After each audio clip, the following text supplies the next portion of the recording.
La Crimée, actuellement, est probablement l'une des régions les plus importantes du monde. Depuis l'an 1774, elle faisait déjà partie de l'Empire russe et des États qui lui ont succédé. Elle est devenue la principale base navale de la Russie et a toujours été d'une importance capitale. Mais c'est justement après la Seconde Guerre mondiale que Khrouchtchev a pris une décision de grande envergure. Il a offert la Crimée à l'Ukraine en cadeau pour le tricentenaire de l'alliance entre les deux pays. Mais l'Ukraine est devenue indépendante plus tard, et la Crimée est donc restée avec l'Ukraine. Et c'est ainsi que le conflit qui nous tient en haleine jusqu'à aujourd'hui a été programmé. Mais pourquoi Khrouchtchev a-t-il donné la Crimée si facilement? Quelles étaient ses motivations? Et était-ce vraiment un geste de pure charité? Nous nous penchons sur toutes ces questions dans la vidéo d'aujourd'hui. Jusqu'en l'an 1774, le soi-disant Khanat de Crimée, un État vassal de l'Empire ottoman, régnait sur la Crimée. Mais au cours de l'expansion russe, les Ottomans et les Russes se sont affrontés à plusieurs reprises et plusieurs guerres ont eu lieu. La Russie a remporté quelques victoires et a réussi à détacher la Crimée de l'Empire ottoman. De nombreux Tartares musulmans ont alors fui la péninsule et une russification constante a commencé. Officiellement, la Crimée a été intégrée à l'État russe en l'an 1783 et Catherine la Grande l'a déclarée russe dès à présent et pour toujours. Mais en réalité, elle a changé de main à plusieurs reprises et des conflits ont éclaté autour de la péninsule, comme par exemple lors de la guerre de Crimée au milieu de l'année 1856, lorsqu'elle a été occupée par les Britanniques, les Français et les Ottomans. Pendant la guerre civile russe de l'an 1917, la République populaire indépendante de Crimée a même été proclamée entre-temps. Mais les vainqueurs de la guerre civile, les bolcheviks, ont rapidement réussi à la reprendre sous leur contrôle. Cependant, en raison des efforts d'indépendance de la Crimée, celle-ci n'a pas été attribuée à une autre république soviétique, mais la République socialiste soviétique autonome de Crimée a été créée.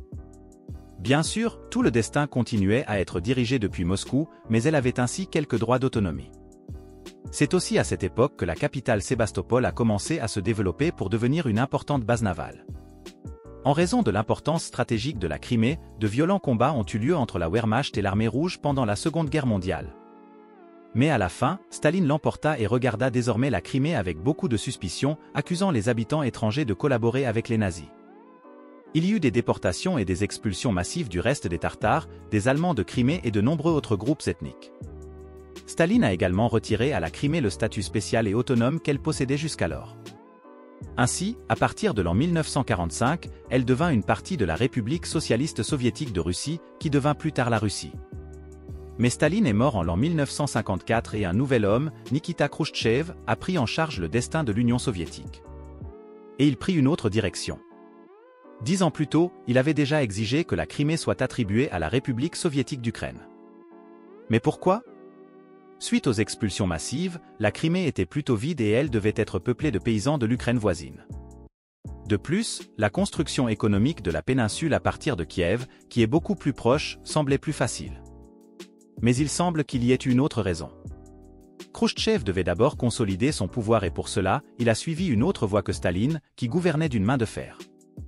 Khrouchtchev a reconnu les différentes républiques soviétiques comme des acteurs importants et a acheté leur fidélité par des concessions territoriales et, en partie, par des cadeaux. Toujours dans le but à long terme de les lier plus étroitement à la République soviétique de Russie. Le don de l'an 1954 n'était donc pas un acte de désintéressement, mais plutôt un moyen d'acheter la loyauté ukrainienne, ce qui a effectivement très bien fonctionné. L'Ukraine a été plus étroitement liée à Moscou et Moscou a pu continuer à utiliser la Crimée comme base militaire importante et la majorité de la population est restée russe. Et c'est ainsi que la Crimée a changé de main lors d'une cérémonie plutôt discrète. Le transfert n'a fait l'objet que d'une mention marginale dans les médias russes de l'époque, et l'Occident n'en a quasiment pas parlé. L'événement semblait trop insignifiant, puisque tout appartenait à l'Union soviétique. C'est assez surprenant si l'on pense aux conséquences importantes que ce changement de propriété allait avoir par la suite. Plus tard, l'Ukraine a obtenu son indépendance, et 54% des électeurs de Crimée ont voté oui, ce qui fait que la Crimée est restée dans l'Ukraine. Malgré cela, la péninsule a obtenu les droits d'autonomie les plus étendus au sein de l'Ukraine. Mais en quelques décennies seulement, la Crimée deviendra une pomme de discorde entre la Russie et l'Ukraine, et le conflit débouchera même sur une guerre ouverte, qui n'a toujours pas été tranchée aujourd'hui.